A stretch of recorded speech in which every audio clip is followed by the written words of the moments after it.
오늘 우리에게 주신 하나님의 말씀은 다니엘서 11장 5절부터 19절 말씀입니다. 다니엘서 11장 5절부터 19절 말씀은 구약성경 1251페이지에 있습니다. 우리 다 같이 봉독하겠습니다. 남방의 왕은 강할 것이나 그 군두줄 중 하나는 그보다 강하여 권세를 떨치리니 그의 권세가 심히 클 것이요 몇 해 후에 그들이 서로 단합하리니 곧 남방왕의 딸이 북방왕에게 가서 화친하리라. 그러나 그 공주의 힘이 쇠하고 그 왕은 서지도 못하며 권세가 없어질 뿐 아니라 그 공주와 그를 데려온 자와 그를 낳은 자와 그때 도와주던 자가 다 버림을 당하리라. 그러나 그 공주의 본 족속에서 난 자 중에 한 사람이 왕위를 이어 권세를 받아 북방의 왕의 군대를 치러 와서 그의 성에 들어가서 그들을 쳐서 이기고 그 신들과 부어 만든 우상들과 은과 금의 아름다운 그릇들은 다 노략하여 애굽으로 가져갈 것이요 몇 해 동안은 그가 북방왕을 치지 아니하리라. 북방왕이 남방왕의 왕국으로 쳐들어갈 것이나 자기 본국으로 물러가리라. 그러나 그의 아들들이 전쟁을 준비하고 심히 많은 군대를 모아서 물이 넘친같이 나올 것이며 그가 또 와서 남방왕의 견고한 성까지 칠 것이요 남방왕은 크게 노하여 나와서 북방왕과 싸울 것이라. 북방왕이 큰 무리를 일으킬 것이나 그 무리는 그의 손에 넘겨준 바 되리라.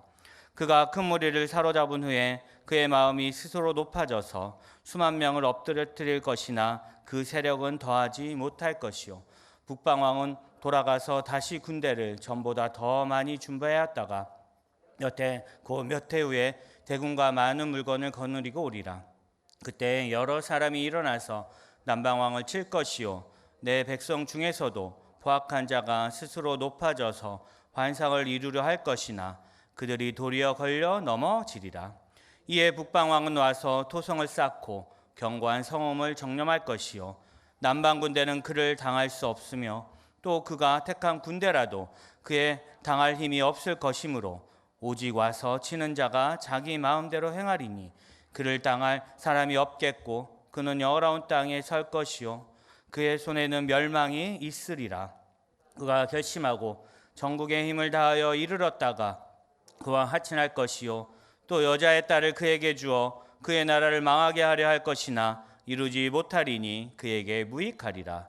그 후에 그가 그의 얼굴을 바닷가로 돌려 많이 점령할 것이나 한 장군이 나타나 그의 정복을 그치게 하고 그 수치를 그에게로 돌릴 것이므로 그가 드디어 그 얼굴을 돌려 자기 땅 산성들로 향할 것이나 거쳐 넘어지고 다시는 보이지 아니하리라. 아멘. 성령의 권능으로 일어나 빛을 발합시다. 아멘.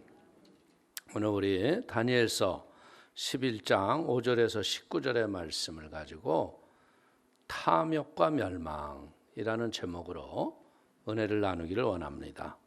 오늘 이 다니엘은 앞으로 이루어질 그 나라의 열국객들의 모습을 기록한 건데 이것이 우리가 지나고 나서 보면 말이에요.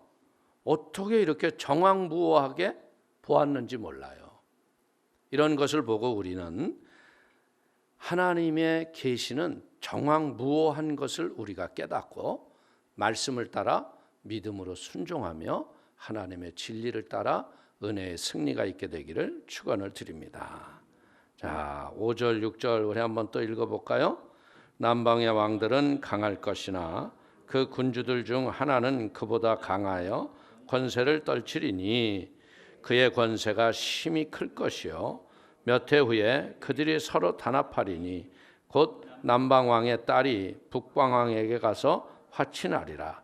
그러나 그 공주의 힘이 쇠하고 그 왕은 서지도 못하며 권세가 없어질 뿐 아니라 그 공주와 그를 데리고 온 자와 그를 낳은 자와 그때 도와주던 자가 다 버림을 당하리라. 아멘. 이제 우리가 보면 이 11장의 이 내용은 뭐냐면 끝없는 전쟁 이야기예요. 이 전쟁은 이 헬라 제국이 네 왕조로 나눠지잖아요.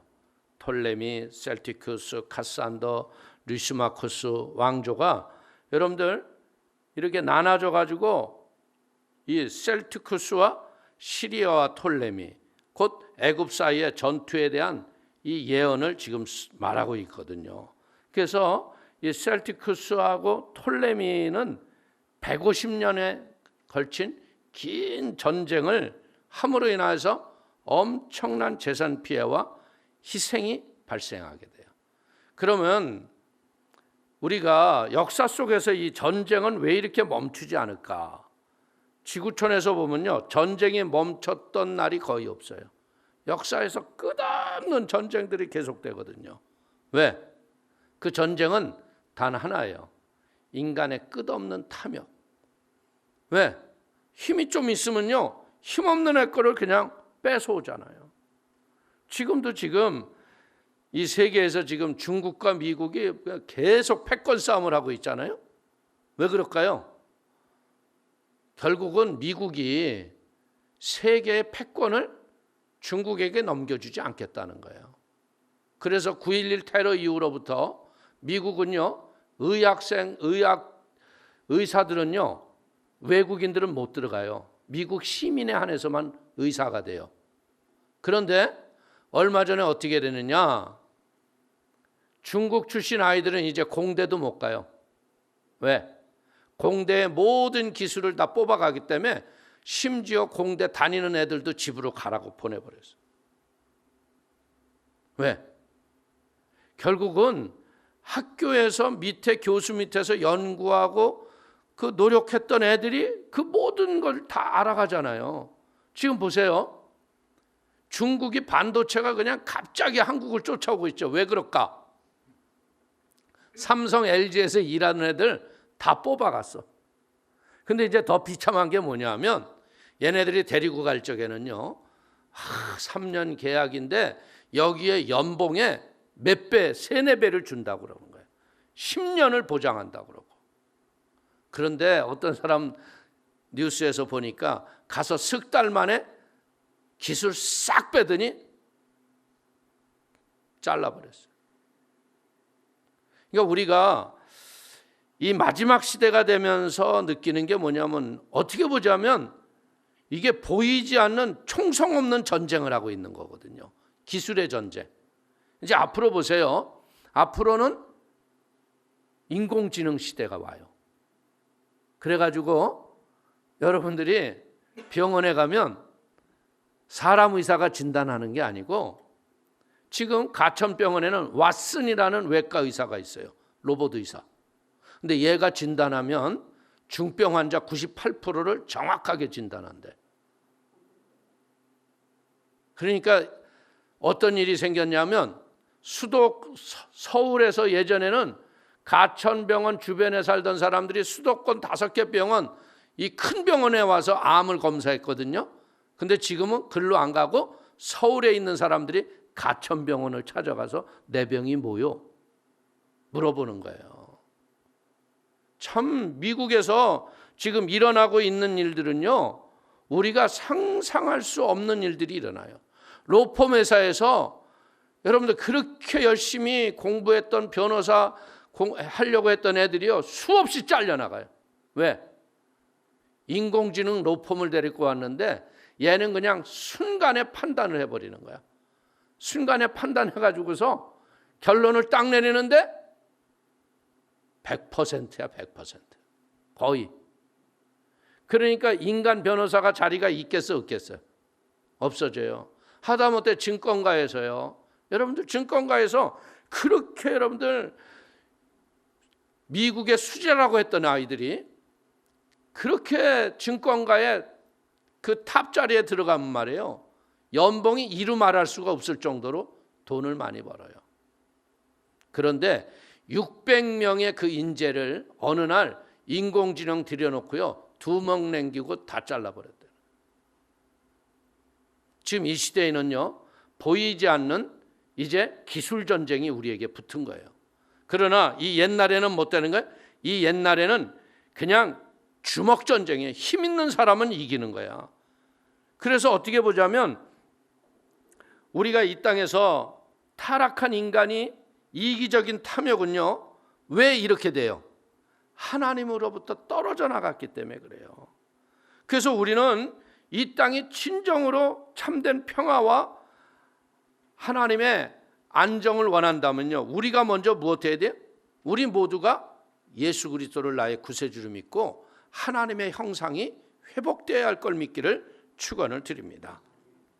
솔직히 얘기해서요, 어떻게 보자면 사람과 짐승이 구별되는 이유는 뭐예요? 이성이 있기 때문에 짐승이 아닌 거죠. 근데 이성을 없이 살아가면 어때요? 짐승만도 못하다는 거죠. 그렇기 때문에 우리는 날마다 예수 그리스도 안에 새로운 피조물의 은혜의 삶을 살아야 될 걸 믿길 축원을 드립니다. 우리는 살면서 느끼는 게 뭐냐? 사람은 용서의 대상이죠. 믿음의 대상은 될 수 없어요. 여러분들, 사람 믿고 후회하는 일이 얼마나 많아요. 오늘 이제는 이것이 무슨 얘기냐면요, 애굽과 시리아의 정략 결혼이 이루어지는 거예요. 오늘 시리아 왕이 애굽의 공주를 데리고 오는 거예요. 이제 헬라가 네 나라로 나눠졌을 적에 톨레미 왕조가 가장 강하고요, 셀트쿠스가 약해요. 그래서 이 셀트쿠스는요, 자신의 나라를 포기하고 애굽으로 도망갈 정도로 가서 톨레미에게 도움을 구하고 나라를 회복해 갔던 사람이에요. 근데 셀트쿠스의 아들 안티오코스 테오스 때 시리아의 세력이 갑자기 커지잖아요. 그러니까 애굽의 톨레미의 필라텔푸스는요, 테오스에게 정략 결혼을 하는 거예요. 근데 문제는 뭐냐면 필라텔푸스의 딸 베르니우스가 테오스하고 결혼을 하는데, 문제가 뭐냐? 이 필라텔푸스가 힘이 있으니까 결혼을 했잖아요. 근데 결혼하고서 2년 있다 죽어버리는 거야. 그러니까 테오스는요, 데리고 왔던 왕비를 자기 본초가 있음에도 불구하고 이 아이를 저 나라의 힘 때문에 왕비로 세웠잖아요. 그래서 베르니스라는 자매가 와서 결혼을 해서 왕비가 됐는데 2년 뒤에 자기 왕이 죽자마자 어떻게 돼요? 이 사람을 폐위를 시켜요. 폐위를 시켜서 이제는 라오디스 그 본처가 다시 왕비로 올라가는데, 더 재미나는 건 뭐냐? 여러분들, 어떤 일이 일어나냐면요, 이 다시 폐위돼서 복이 된 이 왕비가 누굴 죽이느냐? 테오스 왕을 그냥 죽여버려요. 이게 여자 조심해야 됩니다. 그러니까 이 이야기는 뭐냐? 여자에게는 아픔과 상처를 주면 안 돼. 여러분들, 왕비였다가 저 겹방으로 날렸다가 다시 왕비가 됐으면 어머, 자기 이럴 줄 알았잖아? 네가 감히 나를 이래? 그리고 어떻게 됐어요? 죽어버리는 거야. 이게 우리는 이것을 보면서 느끼는 게 뭐냐? 참, 인간은 탐욕에 사로잡히면 죄, 저주 상관없이 자기의 욕망을 위해서 살아간다는 거죠. 배신과 변절, 이것이 일상인 거야. 그렇기 때문에 사랑하는 성도님들, 우리가요, 사람 너무 믿지 마요. 그렇다고 의심하고 살라는 건 아니에요. 그러나 우리가 믿으리는 오직 예수밖에 없다. 영원 불변하시는 하나님만 의지하시기를 축원을 드리겠습니다. 자, 우리 7절에서 9절 한번 읽어볼까요? 그러나 그 공주의 본 족속에서 난 자 중 한 사람이 왕위를 이어 권세를 받아 북방왕의 군대를 치러 와서 그의 성에 들어가서 그들을 쳐서 이기고 그 신들과 부어 만든 우상들과 은과 금의 아름다운 그릇들은 다 노략하여 애굽으로 가져갈 것이요 몇 해 동안은 그가 북방왕을 치지 아니하리라. 북방왕이 남방왕의 왕국으로 쳐들어갈 것이나 자기 본국으로 물러가리라. 이제 오늘 여기서 우리가 보는 게 뭐냐? 복수의 악순환. 악은 또 다른 악을 계속 만드는 거예요. 여러분들, 그 왕비가 폐위가 됐다가 복이 된 라오디스는요, 남편을 독살시켜요. 그리고 자기 아들 셀루쿠스 칼리쿠스를 왕으로 아치는 거예요. 그리고 베르니스의 수행으로 데려왔던 모든 사람들은 다 죽여버려요. 그러니까 애굽에서 이 소식을 듣고요, 자기 누이가 죽었다는 것을 듣고요, 톨레미 유레기게터스는요 누이 복수를 위해서 공격을 하는 거예요. 그래서 이 전쟁으로 어마어마하게 이기는 거예요. 그래가지고서 4,000달란트의 금과 4만 달란트의 은과 그리고 2,500개의 우상을 노력하고 칼리쿠스와 이제는 조약을 체결해요. 어머니를 잃은 칼리쿠스는요 복수의 칼을 갈고 애굽 원정길에 다시 올라가요. 근데 전쟁도 해보지도 못하고 폭풍이 너무나 불어서 그냥 돌아갈 수밖에 없었던 거예요. 오늘 애굽의 복수는요 10절에서 그의 아들들에 의해서 복수가 이루어져요. 이런 역사를 보면서 우리가 배우는 게 뭐냐, 복수는 복수를 부르고 악순환이 계속되어서 이 땅이 피로 범벅이 되고 만다. 하나님은 분명히 어떻게 했어요? 부지 중에 사람을 죽일지라도 도피성에 돌아가면 그 사람을 죽이지 말고 살려줄 수 있도록 했잖아요. 그러니까 화를 화로 갚지 말고 악을 악으로 갚지 말라고 그러는 게 하나님인데, 인간들이 이 하나님을 떠나고 난 다음부터는 어떻게 되는 거예요?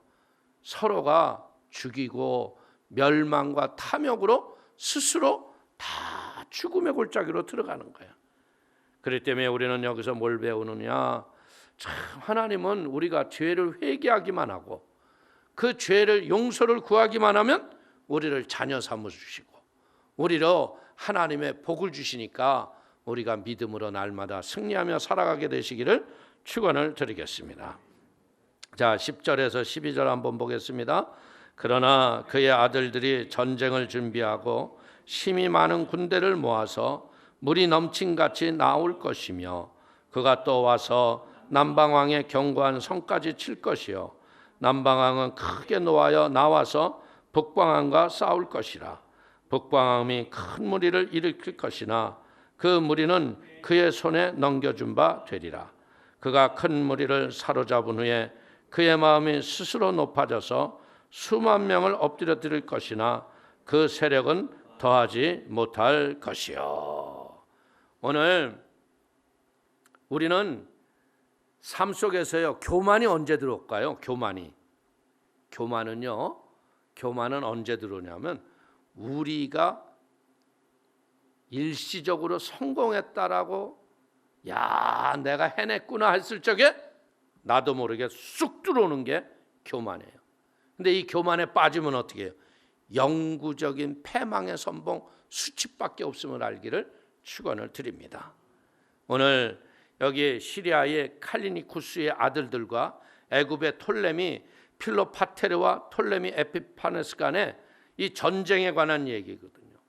칼리니쿠스가 죽고 아들 케라우누스가 즉위하자마자 복수를 위해 전쟁을 시작했다고 그래요. 그 아들이 전쟁을 준비했다고 그랬잖아요. 그러나 패전하고 전쟁에서 그냥 죽어버려요. 그래서 그의 동생 안티코스 마그누스가 즉위하여 형보다 더 큰 군대로 애굽을 향하여서 쳐들어갑니다. 처음에는 대승을 하지만 결국은 겨우 목숨을 건지고 도망하고 마는 거예요. 그래서 안티코스를 물리치고 팔레스타인을 회복한 필로르 파테르는요 그로 인하여 교만해져서 자신을 어떻게 해요? 신격화해요. 그리고 심지어 예루살렘의 지성소에 들어가서 자기가 하나님을 경배한다고 건방을 떨려고 하다가 갑자기 말을 못하고 기절합니다. 그래서 본국에 송환이 됐는데 사람들이 뭐라 그러느냐, 유대인들이 마술을 걸었다고 해가지고 그때부터 엉뚱하게 유대인들을 핍박하기 시작하는 노골적으로. 그래서 유대인들이 4만 명이 넘게 학살을 당해요. 이유 없이 죽는 거예요. 오늘 이 12절의 말씀은 곧 수만 명이 엎드려질 것이다 이렇게 써 있잖아요. 보지도 않았던 역사가 진짜 예언에 이루어졌던 말대로 역사는 이루어져 가고 있는 거예요. 그래서 교만한 자를 미워하시고 대적하시는 하나님으로 말미암아 어떤 일이냐, 유대인을 죽였던 그들이 또 멸망하는 거예요. 오늘 우리는 알다시피요, 스스로 높이는 자는 반드시 낮아지고 스스로 낮추는 자는 하나님이 높이시는 걸 믿기를 축원을 드립니다. 그래서 우리가 인생을 사시면서요, 내가 좀 잘 나간다고 여겨질 적에 그때 스스로 낮추는 지혜를 배우게 되시기를 축원을 드립니다.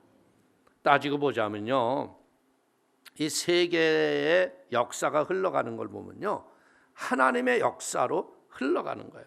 하나님의 주권의 행사의 무대라는 거예요.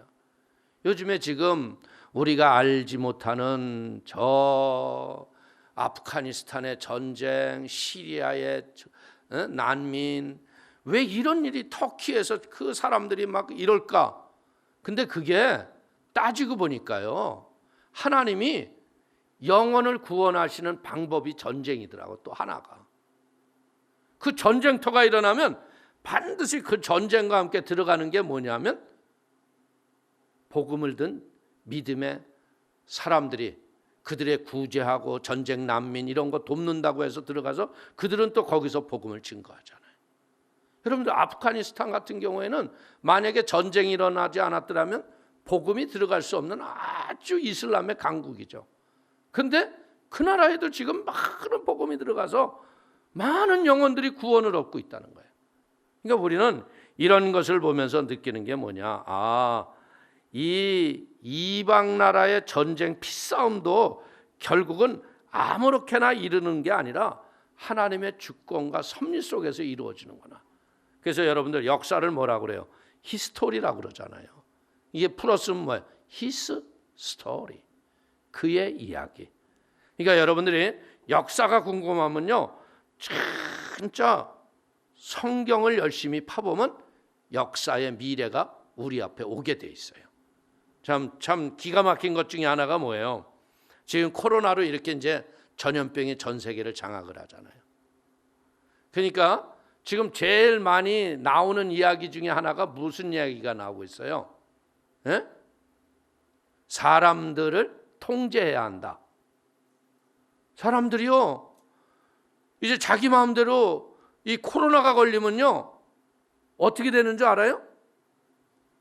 핸드폰에 아직은 우리가 이렇게 몸속에다 인식표를 넣지를 않았는데요, 핸드폰에다 앱을 깔아야 돼요.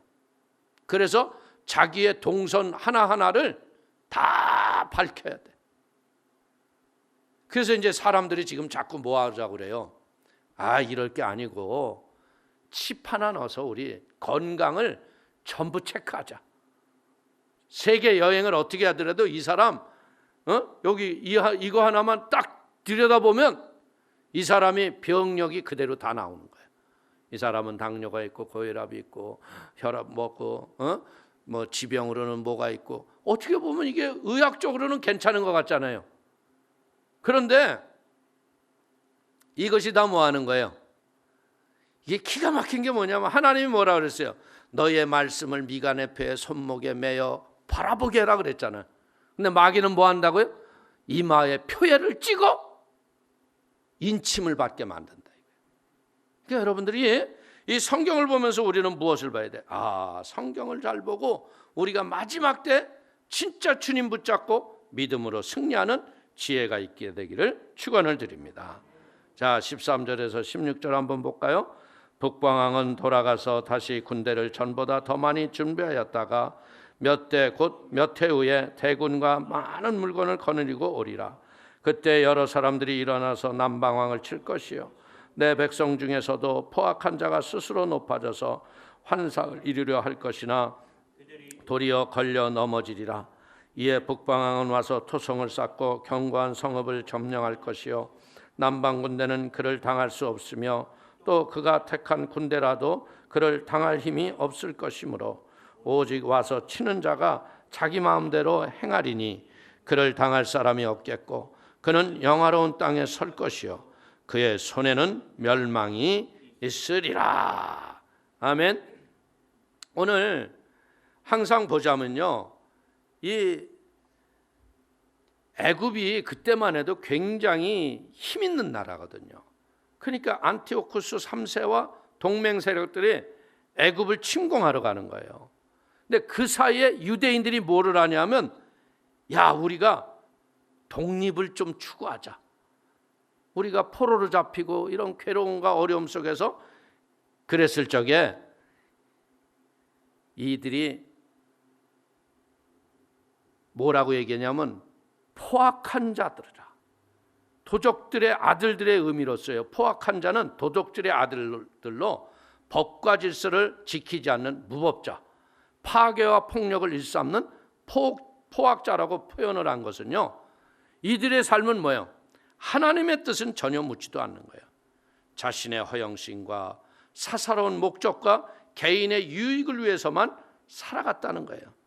유대민족이 안티오쿠스를 도와 독립을 시도하려고 했지만요, 도리어 보복을 당합니다. 안티오쿠스 3대는요, 유대 지역을 정복하고요, 자기 수중에 두는 거예요. 늑대를 물리치려고 했다가 도리어 무슨 꼴이 됐어요?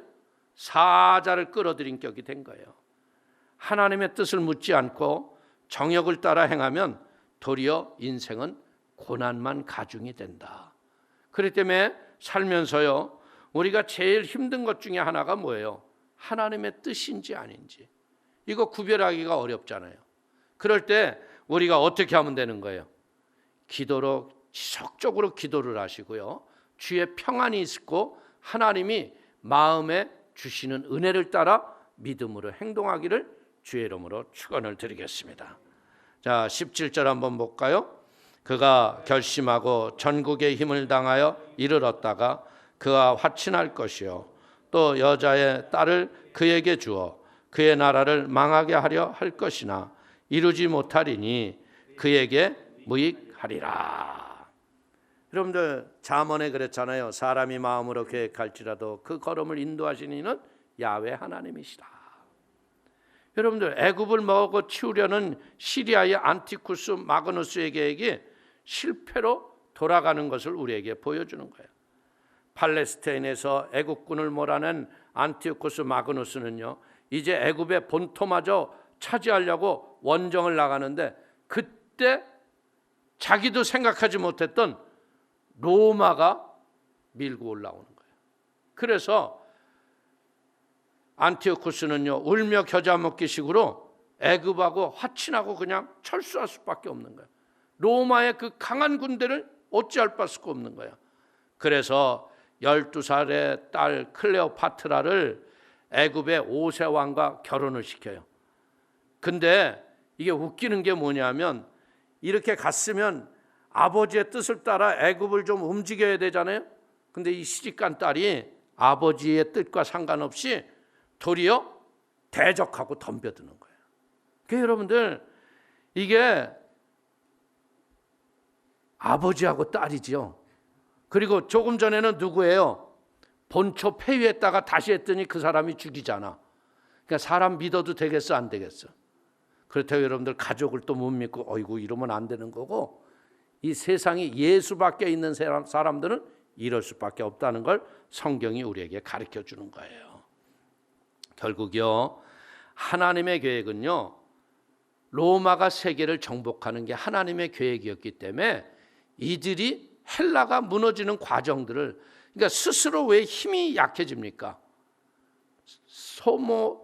여러분들, 열매 없는 소모전, 전쟁으로 인하여 모든 힘을 다 빼앗겼기 때문에 망하고 만다는 거예요. 자, 18절과 19절 한번 보겠습니다. 그가 그의 얼굴을 바닷가로 돌려 많이 점령할 것이나 한 장군이 나타나 그의 정복을 그치게 하고 그 수치를 그에게로 돌릴 것이므로 그가 드디어 그 얼굴을 돌려 자기 땅 상선들로 향할 것이나 거쳐 넘어지고 다시는 보이지 아니하리라. 애굽을 손에 넣으려고 했던 안티오쿠스 마그누스는요, 진짜 애굽 정복에 실패로 들어가요. 그러니까 실패로 들어가니까 어떻게 돼요? 힘은 있고 군사는 있으니까 지중해 유럽의 연안의 나라들을 정복하는 거예요. 근데 로마가 뭐라느냐? 손 떼 그러는 거예요. 절수해.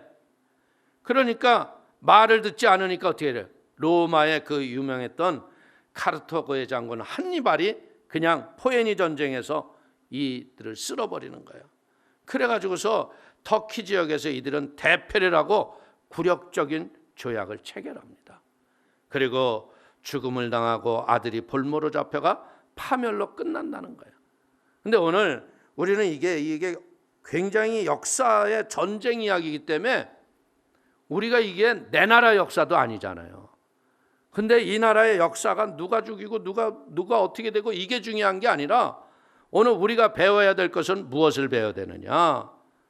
세상이 온갖 불의와 거짓이 진리를 매도하고 악한 자가 선한 자를 압제하는 일들이 벌어지지만 결국은 하나님의 능하신 손이 역사를 통치하는 걸 믿기를 축원을 드립니다. 그렇기 때문에 저는 오늘 이 말씀을 보면서 깨닫는 게 뭐냐, 지금 어떻게 보자면 전염병으로 인하여서 왕래도 하지 못하고 마음대로 모이지도 못하고 이런 어려움이 있지만 지금 이 시대에 우리는 무엇 해야 되느냐? 이제 원망 불평하지 마시고 겸손과 진리를 마음에 새기시고 은혜로 날마다 하루하루를 여러분들이 영적 전쟁의 승리자가 되시기를 주의 이름으로 축원을 드립니다. 우리가 개인의 영적 전쟁에서 승리하지 못하면 결국 어떤 일이 일어나요? 큰일 나는 일이 오는 거예요. 진짜 지금은 제가 봐도요, 자다가도 깰 때예요. 그렇기 때문에 여러분들이 인터넷이든 여러분들 교회를 오고 안 오고 이게 중요한 게 아니에요. 중요한 건 내 영이 날마다 하나님 앞에 깨어 있으셔요. 아멘. 세상 돌아가는 것에 대해서 너무 마음 뺏기고, 여러분들 보세요. 이스라엘이 그 전쟁통에 살짝 붙었다가 도리어 그냥 그들이 들어와서 말발굽으로 더 힘들게 만들어 놨다고 그랬잖아요. 그러니까 우리는 이럴 적에 우리가 배울 것이 뭐냐?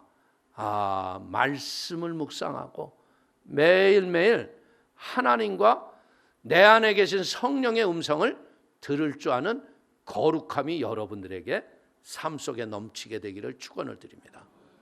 결국 어떤 사람이 들림 받을 것 같아요? 죄 없이 거룩한 자들. 하나님과의 우리의 관계에서는 죄는 뭐예요? 죄는 절대로 하나님과 만나지 못하는 거예요. 그렇기 때문에 여러분들, 여러분의 양심에서 죄라고 생각하는 것은 자꾸 떨어버려야 돼. 그리고 씻어버려야 돼. 죄인 줄 아는데 이게 말씀에도 보고서 내가 이거 죄인데, 근데 이걸 자꾸 눕고 있으면요, 이 죄의 무게가 우리를 하늘로 못 가게 하는 거야. 예수님이 십자가에서 왜 죽으셨어요? 우리의 죄를 씻기 위해서 그 보혈이 흘려졌잖아. 그러니까 내가 죄라고 인정하는 것을 내가 씻고, 하나님, 예수님이 그러잖아요. 현장에서 간음했던 여인에게 뭐래요? 가서 다시는 이런 죄를 짓지 마라. 이 이야기를 우습게 들으면 안 돼요. 가서 다시는 그런 죄를 짓지 마세요. 그 죄는 우리 각양의 모습에서, 우리의 마음에서 어떤 죄인지 저는 모르죠. 그러나 그런 죄가 있다면 우리는 내려놓을 줄 알아야 돼. 포기할 줄 알아야 돼. 하나님의 거룩을 위해서 우리가 포기하고 돌아서면 하나님이 더 좋은 영원한 나라를 우리에게 예비하시는 걸 믿길 축원을 드립니다. 그래서 성경은 뭐라고 그래요? 영생은 예수 그리스도를 아는 것이다 그래요. 예수 그리스도를 알면 알수록 우리에게 하나님이 주시는 은혜가 뭐예요? 거룩해지라는 거죠. 여러분들의 영혼들이 할 수만 있다면 이런 이 시대의 역사를 다니엘이 이 마지막 때에 일어날 현상을 앞세워 보면서 왜 이런 전쟁에 피비린내 나고 고륙상잔하는 이런 얘기를 왜 썼을까요? 역사를 알라는 게 아니에요. 하나님이 그 역사 속에서 합당하지 않는 것들은 다 없앤다는 거예요. 그렇기 때문에 우리는 할 수만 있다면 역사에 살아남는 믿음의 의로운 거룩함이 여러분의 인생 속에 넘치게 되시기를 주님의 이름으로 축원을 드리겠습니다. 기도하겠습니다. 하나님, 나라의 힘과 권력 가진 그 힘을 가지고 이웃의 생명을 살해하고 아버지 하나님 끝없는 정복 전쟁이 피가 피를 부르고 탐욕이 끝없는 멸망의 길을 갈 수밖에 없는 것을 오늘 역사에서 봅니다. 하나님 도와주시어서 오늘 우리 사랑하는 귀한 성도들이 할 수만 있다면 아버지 그리스도의 겸손에 띠를 띠게 하여 주시고 그리스도의 지혜의 믿음의 사람들 되게 하여 주시어서 한 번 사는 인생이 하나님의 손에 붙잡힌 바 되게 하시고 쓰임받게 되시는 은혜와 복이 있는 은혜의 사람이 되도록 붙잡아 주옵소서. 예수님의 이름으로 축복하기도 올려옵나이다. 아멘.